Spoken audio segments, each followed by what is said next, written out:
1 minute smarter, every market clearer. Welcome to my channel, I'm Claire. Hello everyone, and welcome back to our Deep Business Insights channel. Today, we're discussing a topic that might come as a shock to many car enthusiasts and investors alike.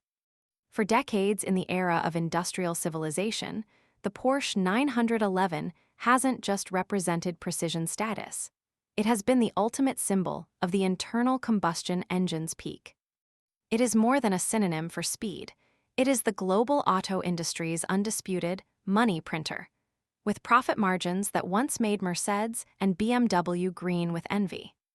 However, interestingly, data shows that in 2025, this crown jewel of German industry experienced a staggering fall from grace, crashing from its peak to the valley in just 9 months. Let's take a closer look at the numbers that are sending shivers down the spine of the global capital markets.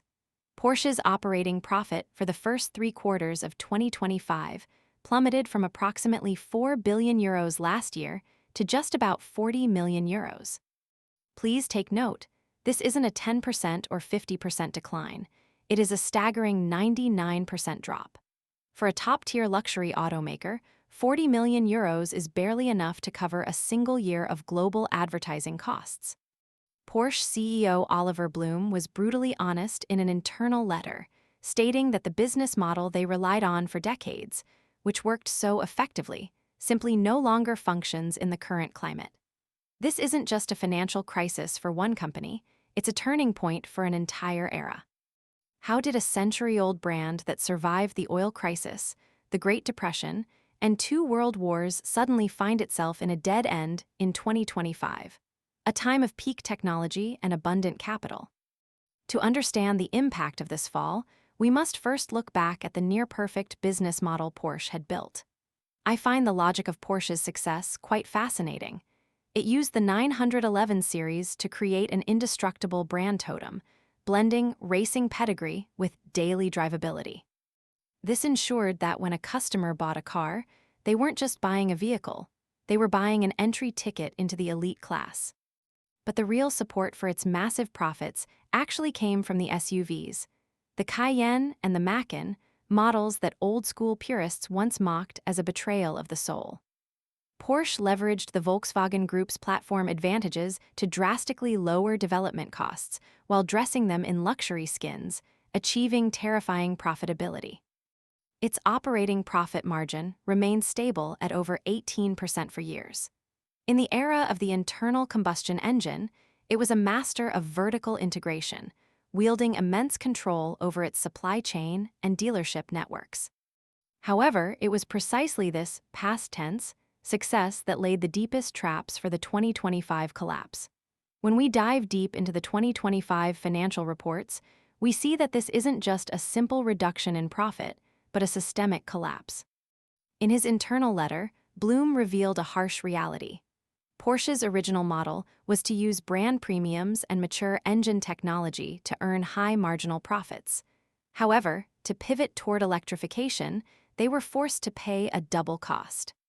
This meant maintaining massive internal combustion engine plants, while simultaneously pouring billions of euros into building entirely new digital and electric platforms. This capital mismatch reached its limit in 2025. Data shows that in this year alone, R&D and facility upgrades exceeded €3 billion. Blume even performed what could be called open-heart surgery on the factory at the Stuttgart headquarters to overhaul the production lines. Interestingly, this elitist strategic logic hit a wall when faced with reality. Porsche believed that as long as the shield badge was on the hood, customers would pay for any drivetrain. They tried to define luxury in the electric age through hardcore metrics like charging speeds and track lap times, but they ignored the core asset of a luxury brand, the emotional premium. This strategic miscalculation was most evident in their once heralded hero model, the Taycan. Let's look closely at the Taycan's performance in 2025. It fell from being a hero to a burden. While it stunned the world at its 2019 launch and even outsold the 911 for a time, by 2025, it had stepped into every single trap traditional manufacturers face when making EVs. First was the epic disaster of the digital experience. I find this point particularly intriguing. Porsche's mechanical engineering is world-class, but its software engineering performed like an intern's project. By 2025, consumers, whose expectations had been raised by smartphones and EV startups, could not tolerate a $200,000 sports car plagued by basic glitches like Apple CarPlay disconnections, slow navigation loading, or even black screens on the rearview camera. For owners, this wasn't just an annoyance, it felt like an insult to their intelligence. Even worse was the nightmare of the after-sales experience. Traditional engine repairs are second nature to Porsche, but the Taycan is essentially a highly complex computer on wheels. When battery issues arose, local technicians were often helpless, forced to wait for remote guidance from headquarters in Germany. Some owners reported paying massive monthly loan installments while their cars sat in the shop for 3 months. Interestingly, data shows that even a small scratch on the battery casing could result in an inspection fee as high as $5,500, while a battery replacement cost up to $50,000, more than the price of a whole Tesla Model 3. These exorbitant maintenance costs destroyed the myth of Porsche as a financial investment that holds its value. Because battery technology iterates so quickly, a used Taycan's value could shrink by 2/3 in just a few years. Once core customers saw their assets evaporating, they didn't hesitate to walk away.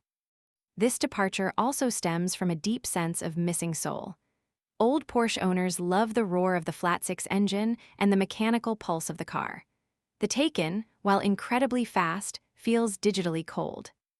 As one owner put it, standing next to a 911, a Taycan owner feels a sense of doubt rather than superiority. If internal product issues are internal injuries, then the siege in the Chinese market was a fatal external wound. Over the past decade, China was Porsche's most stable and profitable single market. But in 2025, deliveries in China plummeted by 42% year-over-year. The reason is simple. The right to define luxury in the Chinese market has changed hands. Local brands like Xiaomi, NIO, and Zeekr redefined performance and technology in 2025. The arrival of models like the Xiaomi SU7 told Chinese consumers that they didn't need to spend millions.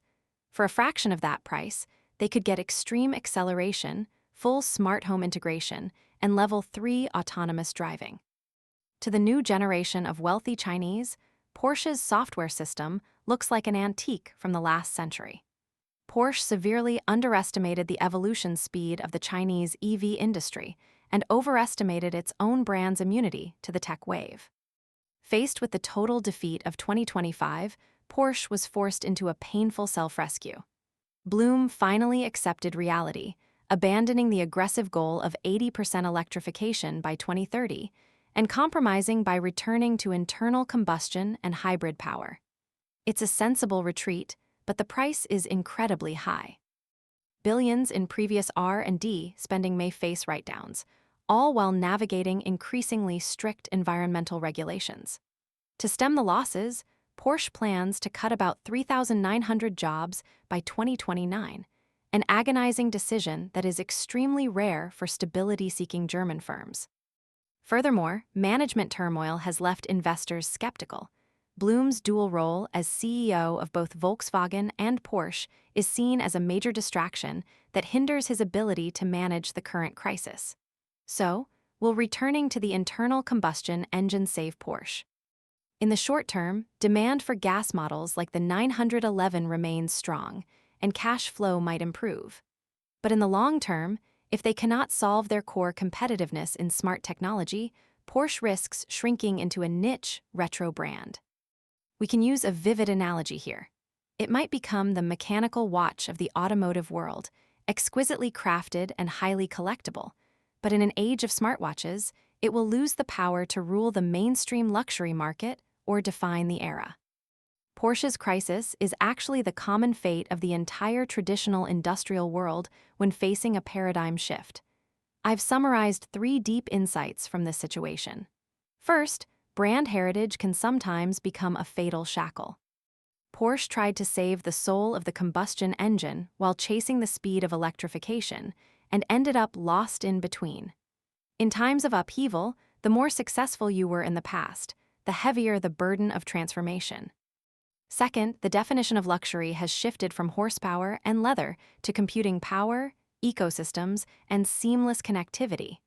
You cannot carve a new age masterpiece using old world tools. Third, blindly following trends is dangerous. Porsche saw Tesla and policy trends and poured money into copying an electric version of itself, forgetting to ask what its customers actually wanted. For Porsche customers, they don't want a faster electric car. They want a sports car that gives them passion. If electric technology doesn't serve that passion, it becomes a liability. Porsche's future depends on whether it has the courage to kill its outdated, arrogant self. Just as the founder, Ferry Porsche, decided to build his own dream car because he couldn't find it, today's Porsche might not need more code or faster chargers as much as it needs to rediscover the original intention of being brave enough to define the era. That concludes our breakdown of the Porsche 2025 crisis. In this day and age, there is no company too big to fail and no brand too old to die. The case of Porsche serves as a reminder to every decision maker. When the tide of the era turns, the most dangerous move isn't swimming against the current, it's trying to find a new continent using an old map. Thanks for listening, and we'll see you in the next episode. If you enjoyed this, please like and subscribe to stay tuned. I always appreciate your feedback, so drop a comment below. Thanks for listening, and catch you later.